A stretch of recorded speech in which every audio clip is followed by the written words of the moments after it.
पहले सीन में हम देखते हैं कि प्रोटैगनिस्ट हमें कैसे बताता है कि 5 साल पहले उसे स्कूल में bully किया जाता था। उसके बाद उसने अपना रूम छोड़ना बंद कर दिया और अपने रूम में ही रहने लगा। तो अपने फ्यूचर में उसने सारी होप छोड़ दी हुई थी। तभी अचानक से कुछ ऐसा हुआ जो उसने कभी सोचा भी नहीं था। तभी उसे गॉडेस दिखते जो उसे बता दिया कि तुम्हें रीइंकारनेट किया जाएगा एक दूसरी दुनिया के अंदर। तो हमारा प्रोटैगनिस्ट बोलता है कि मैं ही क्यों, ऐसा क्यों? उसे लगता है कि वो अपने रूम में पड़े पड़े ही मर गया। वो गॉडेस उसे बताती है कि तुम्हें एक ऐसी दुनिया में रीइंकारनेट किया जाएगा जहाँ पर मैजिक ही सब कुछ है, इसलिए मैं तुम्हें बहुत ही खतरनाक पावर दूंगी जिससे तुम्हारी लाइफ ईजी हो। फिर हमारा प्रोटैगनिस्ट सोचता है कि पिछले जन्म में उसने बस अपने एनिमे और गेम्स के ऊपर ही ध्यान दिया और वो सोचता है कि उस लाइफ को कोई भी लाइफ टक्कर नहीं दे सकती। फिर वो गॉडेस को बोलता है कि मुझे जल्दी से इनकारनेट कर दो। जैसे ही घूरता है तो उसे पता चलता है कि वो एक छोटा बच्चा है और एक रॉयल पैलेस में जन्मा हुआ है और उसके पिता एक बूढ़े आदमी होते हैं और उसकी माँ बहुत ही सुंदर औरत होती है। तो और वो राजा बोलता है कि ये बहुत ही लवली प्रिंस हुआ है हमारा, और इसके शरीर के ऊपर एक निशान भी, जिससे पता चलता है कि ये मेरा ही बच्चा है। फिर किंग की वाइफ कहती है कि ऑफकोर्स आपका ही बच्चा होगा। फिर जो किंग होता है जो वो ऑर्डर करता है कि इसके अंदर कितना मैजिक लेवल है वो चेक किया जाए, और जैसे उसके अंदर मैजिक लेवल चेक किया जाए तो बहुत ही खतरनाक लाइट होती है। और किंग बोलते हैं कि ये पक्का 40-50 लेवल तो होना ही चाहिए, क्योंकि ये एक फ्लैश प्रिंसेस और अपने डायमंड किंग को खुद रहा था और मेरा बच्चा है तो इसका लेवल तो पक्का ज़्यादा ही होगा। मगर जैसे ही लेवल चेक होता है तो उनको पता चलता है कि ये केवल लेवल 2 है। फिर वो लोग सोचते हैं कि ये वाली बात बाहर नहीं आनी चाहिए और ये दब के रहना चाहिए, और सब लोगों को हम बोल देंगे कि ये बच्चा पैदा होती है मर गया, और इसे जंगल में छोड़ देते हैं। फिर उन्हें पता चलता है कि ये सिर्फ बैरियर मैजिक यूज़ कर सकते और इसके अंदर एक भी एट्रीब्यूट नहीं है। फिर गॉडेस बोलती है कि कैसे हो गई, ये सब कैसे हो सकता है कि यहाँ का जो वर्ल्ड है यहाँ पर सिर्फ 2 लेवल तक ये डिजिट को काउंट करते हैं और मैं उसको एलिमेंट एट्रीब्यूट देना भी भूल गई।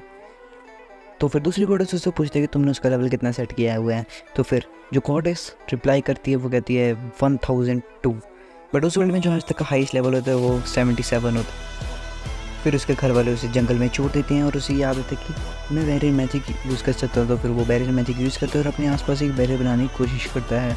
फिर वो सोचता है कि इसे कैसे विजुअलाइज़ करते हैं और वो अपने मैजिक को एक शेप देने की कोशिश करता है और उसे क्यूब की शेप देता है और बोलता है कि मैजिक करना कितना ईजी होता है, और उसे अपने और उस क्यूब को अपने ऊपर डालने की कोशिश करता है ताकि वो दूसरे मॉन्स्टर वगैरह से अपने आप को प्रोटेक्ट कर सके। फिर वो अपने बैरियर मैजिक को एक शेप देने की कोशिश करता है और उसे एक बर्ड की शेप देता है और वो अपने आप को उड़ाने की कोशिश करता है उस बैरियर मैजिक के तरीके से, और वो काम भी कर जाता है। और उसके बाद वो बहुत ही खुश हो जाता है और सोचते कि बहुत ही ये यूज़फुल है। फिर पीछे से वो उससे एक वुल्फ अटैक कर देती है, बट उसका बैरियर मैजिक उसे बचा लेता है। फिर वो छोटे छोटे बहुत सारे ऐसे क्यूब्स बनाता है बैरियर मैजिक से और वो उस वुल्फ के ऊपर फेंकता है, बट उसे ज़्यादा कुछ फ़र्क नहीं पड़ता है। फिर वो पेड़ पर बैरियर मैजिक का यूज़ करता है और बैरियर मैजिक से पेड़ों को उसके ऊपर फेंकता है, बट तब भी उसे ज़्यादा कुछ फ़र्क पड़ता नहीं है। फिर वो बैरियर मैजिक से पूरा का पूरा पहाड़ उठाता है, बट जो वुल्फ होती है वो उससे सॉरी मांगने लगती है और कहती है कि ये मैंने सब इसलिए मुझे अपना मैजिक रिस्टोर करना था, बट किसने सोचा था कि तुम इतने स्ट्रॉन्ग होगी, तुम आखिर में हो कौन? फिर उस वुल्फ को पता चलता है कि वो प्रोटैगनिस्ट जो है वो बोल नहीं सकता, बट उसे लगता है ये तो पूरा ऐसे दिमाग से चल रहा था जैसे करना था। फिर प्रोटैगनिस्ट एक ऐसा बैरियर बनाने की सोचता है जो कि साउंड थॉट्स को साउंड में कन्वर्ट करे। फिर प्रोटैगनिस्ट बैरियर मैजिक यूज़ करके बोलने लगता है। तो फिर वुल्फ उसको कहते हैं कि अच्छा तुम बोल भी सकते हो, तुम हो कौन? तो फिर उसको बताता है कि मैं एक नया जन्मा हुआ ह्यूमन बेबी हूँ और मेरा नाम रेंड हार्ट था, बट मेरे प्रोटैगनिस्ट उस वुल्फ को बताता है कि मेरे अंदर बहुत ही लेस मैजिक लेवल था जिसकी वजह से मेरे घर वाले ने मुझे जंगल में छोड़ दिया। तो वो वुल्फ कहते कि तुम क्या कर रहे हो भाई, मैं तो तुम्हारे अंदर ह्यूमन लिमिट्स को भी एक्सीड करने वाला मैजिक लेवल देख सकती हूँ, कहीं तुम डेमन किंग के रीइंकारनेशन तो नहीं हो? प्रोटैगनिस्ट नहीं चाहता था कि उसको पता चले कि वो एक लूज़र था, इसलिए वो बोल देता है कि हाँ मैं हूँ डेमन किंग। फिर वो वुल्फ उसे बोलता है कि मैं अपनी हार को एक्सेप्ट करता हूँ, प्लीज़ मुझे मार दो अभी के अभी। बट जो प्रोटैगनिस्ट होता है वो बोलता है कि मैं तुम्हें नहीं मार सकता, मैं तुम्हें माफ़ करता हूँ।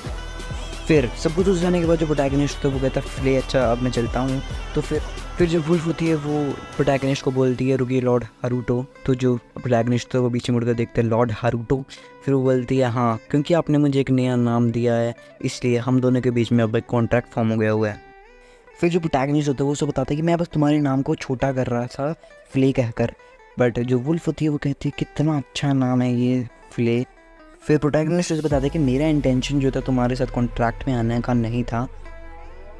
फिर जो प्रोटैगनिस्ट जो होता है वो बेहोश हो जाता है और वो उसको फ्ले को बताता है कि मुझे दूध चाहिए क्योंकि मैं एक बेबी हूँ।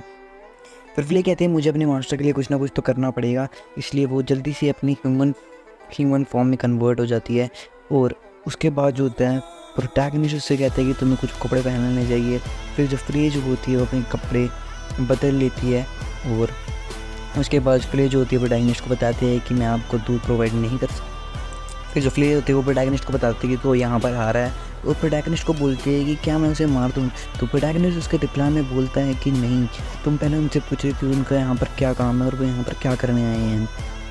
फिर प्रोटैगनिस्ट जो होता है अपना मैजिक यूज़ करता है ताकि वो लॉन्ग डिस्टेंस पे भी फ्ले से जो होता है कम्युनिकेट कर सके। टेलीपैथी होती है वो उस आदमी से पूछेगा मैं यहाँ पर क्या करने आया। तो वो बोलता है कि मैं यहाँ पर बेबी के लिए आया हूँ और उसे अपने साथ ले जाने आया हुआ। तो फ्ले जो होती है उससे मना कर देती है कि मैं तुम्हें इसे ले जाने नहीं दूँगी। तो जो वो आदमी बोलता है कि तुम्हारा क्या राइट है मुझे मना करने का। तो फ्ले उसे बताते हैं कि जो बेबी है ये मेरा मास्टर है और अभी मैं हो गया हुआ है, इसलिए मैं किसी को इसे ले जाने नहीं दूँगी। फिर प्रोटैगनिस्ट अपने मन के अंदर सोचते कि मैंने किसी भी बात पर एग्री नहीं किया था। फिर जो आदमी होते हैं वो बोलते हैं कि ये मेरे रिश्तेदार का बेटा है और मैं इसे बचाने आया हूँ क्योंकि उन्होंने इसे जंगल में छोड़ दी। फिर वो बोलता है कि मुझे पता है इस बेबी को भूख लगी है इसलिए मैं इसके लिए दूध लेके आया हूँ। तो फिर प्रोटैगनिस्ट अपने मन के अंदर बोलता है फ्ले जल्दी से उसे ले लो और उसे बताता है कि मैं भूख से मर रहा हूँ।